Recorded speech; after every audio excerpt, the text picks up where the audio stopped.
बिस्मिल्लाहिर्रहमानिर्रहीम। अस्सलाम वालेकुम। माँ की तरबियत की कहानी। एक जमाने में एक माँ थी जो दुनिया की हर चीज से ज्यादा अपने बच्चों से प्यार करती थी। उसने उनको फराहम करने और उस बात को यकीनी बनाने के लिए सख्त मेहनत की कि उनके पास वो सब कुछ है जिसकी उन्हें जरूरत थी। वो हमेशा उनके लिए मौजूद थी, जब भी उन्हें जरूरत हो रहनुमाई और मदद फराहम करती थी।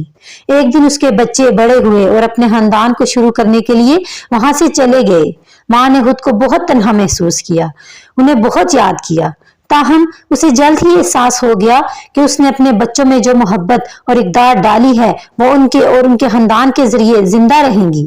उसे इस बात पर फख्र था कि उसके बच्चे जो बालिग हो चुके हैं और जो वो दुनिया में अच्छे काम कर रहे हैं। उसने महसूस किया कि एक माँ के तौर पर उसका किरदार अपने बच्चों को संभालना नहीं है, बल्कि उनकी रहनुमाई करना और उन्हें दुनिया के लिए तैयार करना है। कहानी का हिलाक ये है कि माँ की मोहब्बत और रहनुमाई बच्चे के किरदार की तश्कील का एक लाजमी हिस्सा है, और माँ की मोहब्बत और रहनुमाई हमेशा एक मेरास रहेगी जो उसके बच्चों के जरिए जिंदा रहेगी।